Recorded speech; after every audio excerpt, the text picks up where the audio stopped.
জানিয়ে দেব আজকের গুরুত্বপূর্ণ খবর। প্রথমে হেডলাইন্স। ইস্তফা দিয়ে বোনের সঙ্গে বাংলাদেশ ছাড়লেন শেখ হাসিনা। কপ্টারে নিরাপদ আশ্রয়ের উদ্দেশ্যে।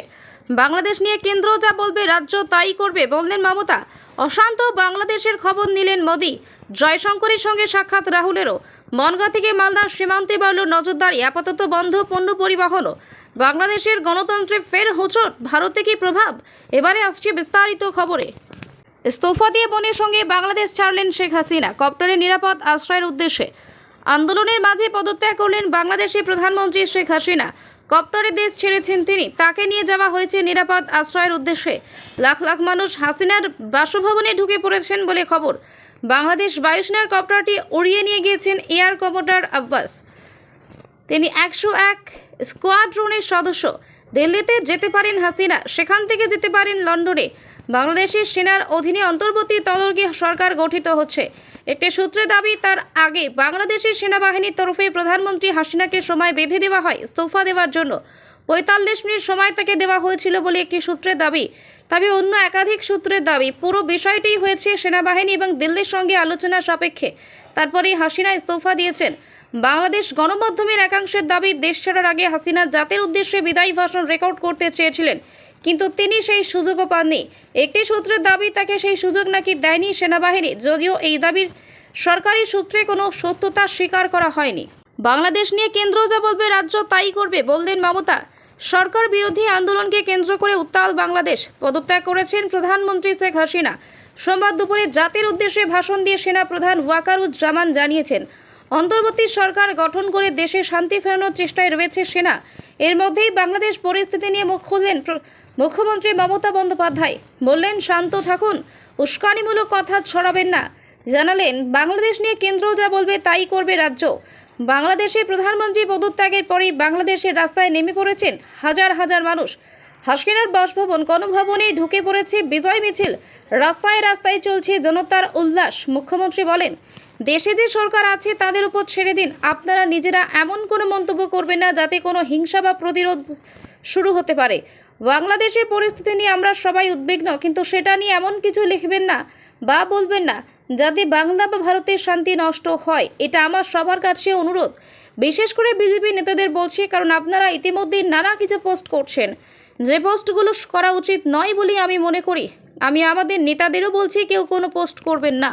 অশান্ত বাংলাদেশের খবর নিলেন মোদি। জয়শঙ্করের সঙ্গে সাক্ষাৎ রাহুলেরও। ইতিমধ্যেই হাই অ্যালার্ট জারি করা হয়েছে ভারত বাংলাদেশ সীমান্তে। পরিস্থিতির ওপর নজর রাখছে বিএসএফ। ডিজি পৌঁছে গিয়েছেন কলকাতায়। লোকসভার বিরোধী দলনেতা রাহুল গান্ধীও সাক্ষাৎ করেছেন বিদেশমন্ত্রী এস জয়শঙ্করের সঙ্গে। তাদের মধ্যেও বাংলাদেশের পরিস্থিতি নিয়ে আলোচনা হয়েছে বলে সূত্র মারফত খবর। লোকসভার কংগ্রেস সাংসদ গৌরব গগৈ বলেন, বাংলাদেশের বর্তমান পরিস্থিতির কথা মাথায় রেখে আমাদের সীমান্তে নজর রাখতে হবে। এই পরিস্থিতিতে নাগরিকদের নিরাপত্তার স্বার্থে কেন্দ্র এবং রাজ্য সরকারগুলোকে সমন্বয় রেখে চলতে হবে। বর্তমান পরিস্থিতি নিয়ে দেশবাসীকে সমস্ত তথ্য জানানোর জন্য আহ্বান জানাচ্ছি কেন্দ্র সরকারকে।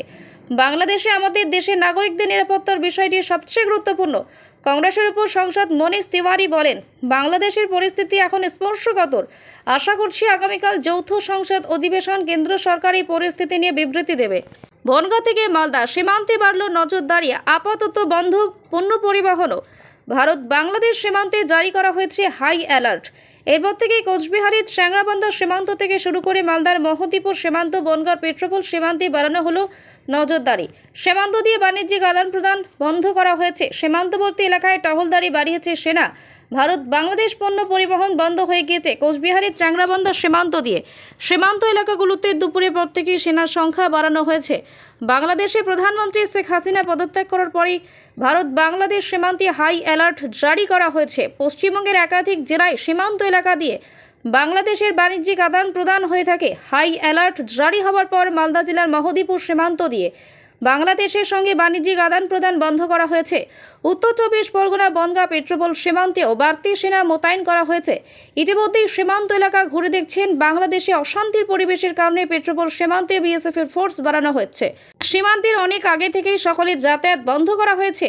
বাংলাদেশের উত্তাল পরিস্থিতির কারণে ভারত বাংলাদেশ সীমান্তের পেট্রোপোলে বাড়তি সেনা মোতায়েন করা হয়েছে। দুপুরের পর থেকেই সীমান্তে চলছে কড়া নজরদারি। বন্ধ আন্তর্জাতিক স্থলবন্দরের আমদানি রপ্তানি বাণিজ্য পরিষেবা। সীমান্ত এলাকা ঘুরে চলছে টহল। বাংলাদেশের গণতন্ত্রে ফের হোঁচট, ভারতে কী প্রভাব? চাপের মুখে দেশ ত্যাগ করছেন প্রধানমন্ত্রী শেখ হাসিনা। ঢাকা থেকে পালিয়ে উত্তরপ্রদেশের গাজিয়াবাদে চলে এসেছেন তিনি। দেশ ছাড়ার আগে মুজিবকুনা ইস্তফা দেন বলেও জানিয়েছেন বাংলাদেশ ফৌজ। শুধু তাই নয়, বর্তমান পরিস্থিতিতে পদ্মাপাড়ের শাসন ব্যবস্থা যে তারাই নিয়ন্ত্রণ করবে তা একরকম স্পষ্ট করেছেন সেনা প্রধান জেনারেল ওয়াকারুজ্জামান। তবে খুব দ্রুত অন্তর্বর্তীকালীন সরকার তৈরির কথা বলতে শোনা গিয়েছে তাকে। জন্মের মাত্র 4 বছরের মাথায় প্রথমবার বাংলাদেশের সেনা অভ্যুত্থানের ঘটনা ঘটে, যাতে প্রাণ হারান তৎকালীন দেশের রাষ্ট্রপতি তথা শেখ হাসিনার বাবা মুজিবুর রহমান। সালটা ছিল 1975। ওই বছরই আগস্ট থেকে ডিসেম্বরের মধ্যে মোট 3বার সেনা অভ্যুত্থান দেখেছিল পদ্মপাড়ের দেশ। ফলে ঢাকার ক্ষমতার অলিন্দে চলে আসেন একাধিক শাসককে। কেন বারবার বাংলাদেশে হোঁচট খাচ্ছে গণতন্ত্র? বর্তমান পরিস্থিতির কি প্রভাব পড়বে ভারতের উপর? এই ইস্যুতে রবীন্দ্র ভারতীয় বিশ্ববিদ্যালয়ের রাষ্ট্রবিজ্ঞানের অধ্যাপক সব্যসাচী বসু রায়চৌধুরীর সঙ্গে কথা বলেছে এই সময় ডিজিটাল। পরিস্থিতির পুঙ্খানুপুঙ্খ ব্যাখ্যা দিয়েছেন তিনি। খবর শেষ হলো।